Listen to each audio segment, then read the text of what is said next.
Kita mulai dengan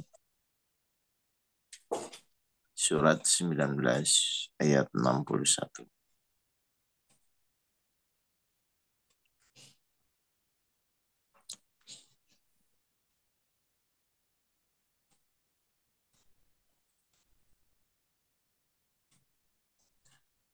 Bismillahirrahmanirrahim.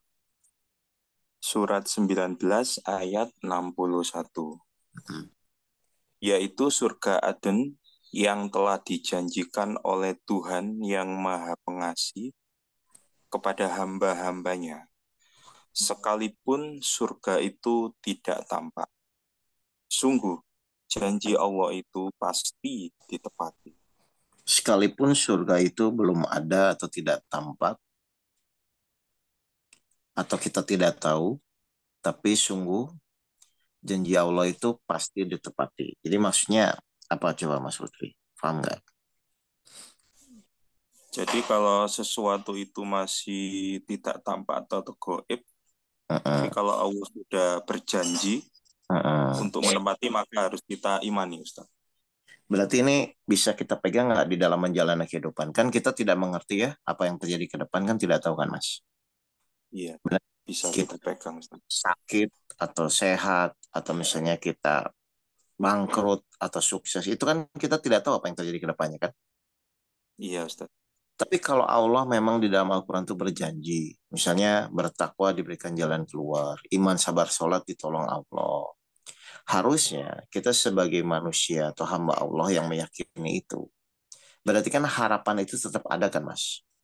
Iya, iya, Ustaz. Meskipun situasi itu berat, meskipun situasi itu merasa kok begini atau misalnya seperti tidak ada jalan keluar. Tapi kalau menurut Allah, meskipun kalian tidak tahu, tapi kalau Allah sudah berjanji, dan Allah akan menepati janjinya.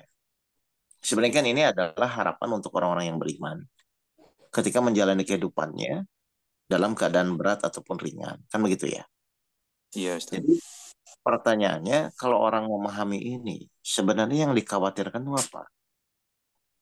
Kalau memang Allah sudah berjanji bahwa pasti Allah itu akan mewujudkan janji-janjinya. Sehingga apa? Sehingga kan manusia itu sebenarnya tinggal menjalani kan dengan keyakinan itu kan Mas. Iya, Ustaz. Jadi saya melihat poin-poin orang itu sekarang adalah selalu kan meyakini sesuatu yang nampak. Wajar, pemikirannya begitu Iya, kan. Misalnya kalau iya, Ustaz. itu dikasih jaminan, pokoknya tenang, nanti kamu kalau punya masalah, urusan apapun, misalnya urusan ekonomi apa, nanti saya bereskan. Kan kita lebih yakin dengan hal itu kan. Iya, Dan yang itu memang nampak-nampak. wajar, ya memang wajar memang seperti itu kan. Tapi kenyataannya ternyata yang pasti itu kan janji Allah. Di luar itu Iya, kan tidak ada yang pasti kan, Mas. iya, Ustaz. Kayak kayak kita ada rencana apapun itu. Ya rencana kita sih mungkin rencananya tinggal rencana, tapi kepastian itu terjadi, kepastian itu pasti terwujud. Itu kan hanya janji Allah. Jadi kalau kita renungkan di dalam kehidupan ini, orang itu pasti menginginkan sesuatu yang pasti, betul? Betul, betul. Dan ternyata yang pasti itu cuma apa, Mas? Cuma janji Allah, Ustaz. Janji Allah. Yang lain tuh nggak ada yang pasti. Kan cuma Iya, berencana saja. Makanya ujian keimanan setiap manusia orang-orang beriman itu biasanya digoyangnya adalah keadaan yang dihadapi dengan janji Allah yang di dalam Al-Quran. Dan kadang-kadang keadaan dan janji Allah itu seakan-akan bertolak belakangan. iya, iya, Ustaz. Saya sudah tahajud, saya sudah sholat, saya sudah sedekah, tapi kok kayaknya pertolongan Allah belum ada gitu kan. Nah ini Iya, kan dilema ini. Dan ini yang membuat orang-orang itu merasa pusing dengan hidupnya kan begitu.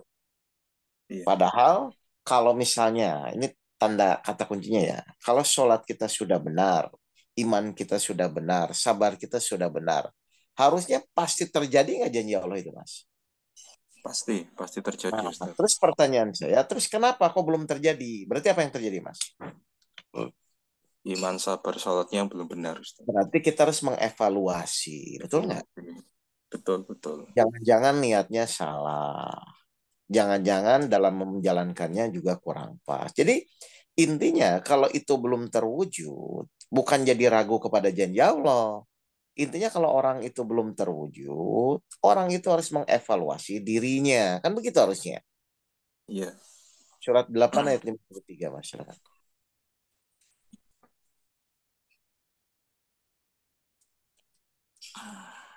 Kira-kira Mas.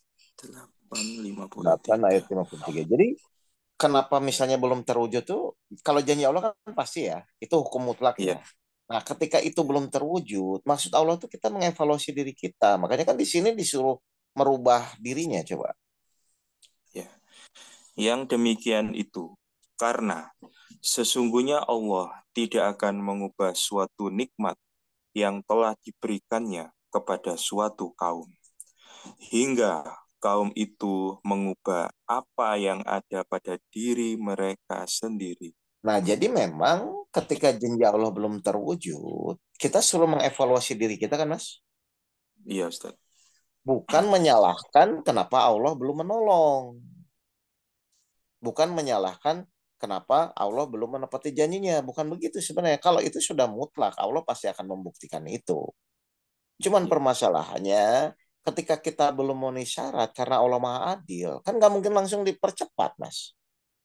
iya, Ini Ustaz. untuk standar SOP-nya ya. Jadi Iya, Allah pasti akan membuktikan janjinya.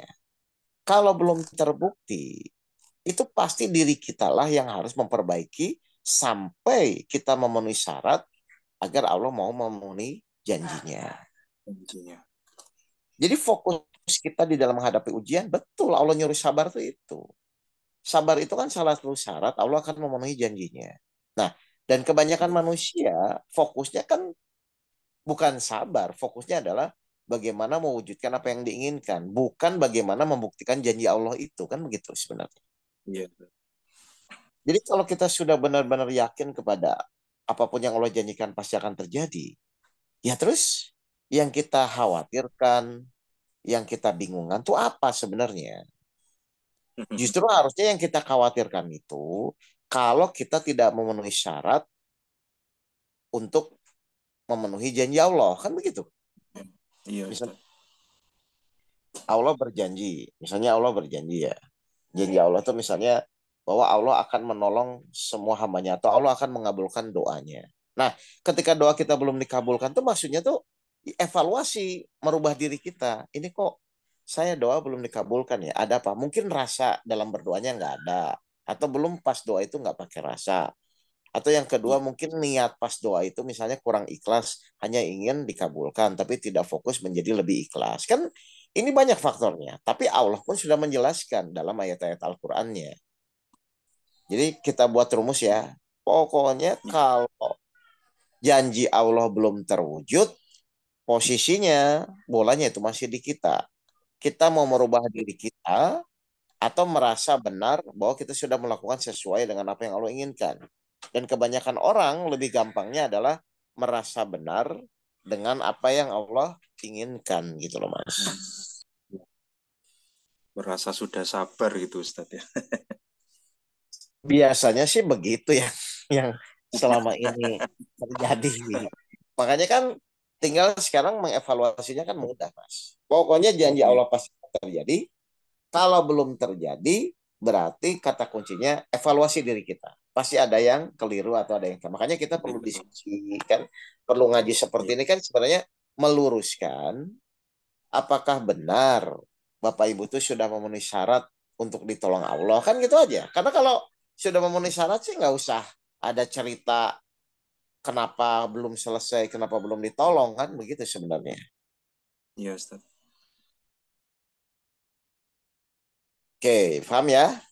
Coba Paham. sekarang kita buka lagi ya tentang kebenaran bagaimana Allah menyuruh kita sampai benar-benar kita tuh bisa merubah diri. Kan ujungnya semua merubah diri kita ya Mas ya. Iya, iya, Ustaz. Oke. Misalnya Allah ngasih sampel perubahan diri itu di surat misalnya sebentar. Ah, saya lupa lagi nih. Tumben nih. Di surat misalnya 11 ayat 17 dulu deh, 11 ayat 17 misalnya. 11. Surat Hud ayat 17. Bismillahirrahmanirrahim. Maka, apakah orang-orang kafir itu sama dengan orang yang sudah mempunyai bukti yang nyata atau Al-Quran dari Bentar. Tuhannya? Berarti kalau Mas Lutfi lihat perbandingan ayat ini, orang kafir itu sama dengan orang yang sudah mempunyai. Jadi kan kalau orang kafir dan orang beriman perbedaannya di mana, Mas? Kalau orang beriman itu mempunyai bukti yang nyata berupa Al-Quran atau pedoman, kalau orang kafir tidak, Ustaz. Oke, atau misalnya intinya orang beriman itu dasarnya Al-Quran, melakukan apapun Dasarnya berdasarkan Al-Quran. Al-Quran, kan gitu ya? Iya, iya, Kalau Ustaz. orang kafir dasarnya prasangka atau nafsunya, kan begitu? Oh iya, iya, Jadi setiap melakukan sesuatu apapun, kalau orang beriman harusnya standarnya mengikuti Al-Quran. iya, Kalau orang kafir, dasarnya adalah mengikuti praduga, prasangka, atau nenek-nenek moyangnya. Biasanya kan begitu. iya, Paham ini Mas ya? Jadi ada perbedaan iya, di situ ya. Jadi jangan sampai iya, kita mengaku beriman, tapi pas ada menjalani permasalahan, mengikuti orang kafir gitu loh Mas. Prasangka dan praduga. iya, Karena terjadi biasanya begitu kan. iya, Ustaz. Oke, terus? Dan diikuti oleh saksi darinya, dan sebelumnya sudah ada pula kitab Musa yang menjadi pedoman dan rahmat. Mereka beriman kepada Al-Quran. Oke. Barang Siapa? Barang Lanjut. siapa mengingkari Al-Quran di antara kelompok-kelompok orang Quraisy, Hmm. maka nerakalah tempat yang diancamkan baginya. Berarti yang mengingkari Al-Quran itu orang kafir atau orang beriman Mas? Orang kafir, Ustaz. Orang kafir ya, dengan pemahaman pemikirannya sendiri. Nah, di Ya. sini Allah tegaskan. Terus, Karena itu, janganlah engkau ragu terhadap Al-Quran. nah, janganlah engkau ragu terhadap Al-Quran. Berarti memang tetap ujiannya adalah ujian keyakinannya, Mas ya. Terus, Sungguh, Al-Quran itu benar-benar dari Tuhanmu. berarti kita nggak usah bantah lagi ya, bahwa memang Ya. buatan Allah ya. Terus, Tetapi kebanyakan manusia tidak beriman. berarti tidak beriman tuh kenapa, Mas, dasarnya? Dasarnya karena mengikuti nafsu, Ustaz. Nah, Seperti orang mengikuti kafir. prasangka dan nafsunya kan. Iya, Ini bisa jadi evaluasi nggak buat diri kita? Kita kan sama selama ini kan. Menghadapi permasalahan biasanya mengikuti apa? nafsu, Ustaz. Iya, prasangka pikirannya aja kan. Kalau kan kebanyakan Bukan begitu kan orang. Iya, Ustaz. Jadi orang bingung, orang pusing itu kan sebenarnya cuma mengikuti prasangka dan pikirannya aja. Iya, Dan ini terjadi gitu loh. Makanya tetapi kebanyakan manusia tidak beriman. Jadi orang tidak beriman itu pasti ujung-ujungnya mengikuti prasangka dan nafsunya. Sedangkan iya, di beberapa ayat di 43:6 pun ketika orang tidak mengikuti Al-Quran, mengikuti prasangka dan nafsunya, Allah membiarkan setan menjadi teman karibnya. Kan itu jelas itu makanya. iya, Ustaz. Jadi sekarang kesimpulannya apa? Kalau kita mulai berprasangka dan berpikir tentang sesuatu, Mas, meskipun itu misalnya seakan-akan pasti atau misalnya nggak jelas ke depannya, ya secepatnya kita beristighfar dan meluruskan niat kita. Ini kayaknya kok saya begini gitu loh.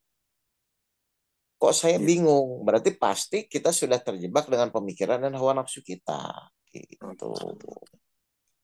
Dan kalau bisa ya sudah secepatnya kita langsung kembali kepada Al-Quran. Lalu memegang apa? Ya memegang yang tadi bahwa janji Allah itu pasti akan terjadi. Kalau belum terjadi silahkan mengevaluasi nafsunya dan keinginannya, niatnya gitu. Iya, Jelas ini Bapak dan Ibu sekalian? jelas, Ustaz. Jadi sebenarnya kalau benang merah itu simpel saja. Kalau kita mulai khawatir, mulai bingung terhadap sesuatu, ya diskusi saja. Balik lagi, ini ayat Al-Qurannya apa sih? Kok saya khawatir atau kok saya bingung? Oh, ternyata saya memaksakan keinginan secara tidak sadar. Atau kok, oh, saya mungkin kurang menyesuaikan dengan apa yang Allah inginkan. Pertanyaan saya, Mas, bagaimana kita tahu kalau keinginan kita sudah sesuai dengan keinginan Allah, Mas? Tolak ukurnya mungkin dari rasa, Ustaz, ya. Nah, Tenang, rasanya apa? tidak Pasti gelisah. tenang, tidak Iya, khawatir. Itu insya Allah pasti Bapak Ibu sudah sesuai dengan keinginan Allah. Karena apa? Karena hanya Allah yang bisa menurunkan ketenangan. Ya. Jadi kalau kita gelisah, kok kita marah, kok ini kayaknya evaluasi. Berarti pasti keinginan kita belum sesuai dengan keinginan Allah. Nah, Allah membuat rasa kita khawatir. Rasa bingung itu menggiring orang agar kembali lagi kepada apa yang Allah inginkan. Jadi kalau kita bingung, kita tidak tenang, udah langsung pasti ini saya belum sesuai dengan keinginan Allah. Gitu. Jelas ya? Jelas, Baik. Ustaz. Sudah, kalau gitu intinya prinsipnya adalah kalau Allah tawarkan sesuatu yang pasti, sudahlah Bapak Ibu tinggal fokus tentang apa yang Allah pastikan atau Allah janjikan. Karena itu pasti terjadi. Semua di dunia ini tidak pasti kecuali apa yang telah Allah janjikan. Kalau belum terjadi lagi, itu mengevaluasi diri kita. Berarti kita disuruh merubah diri kita untuk memenuhi syarat agar Allah mampu memenuhi janjinya. Bapak Ibu sekalian, nanti seperti biasa rekamannya saya share.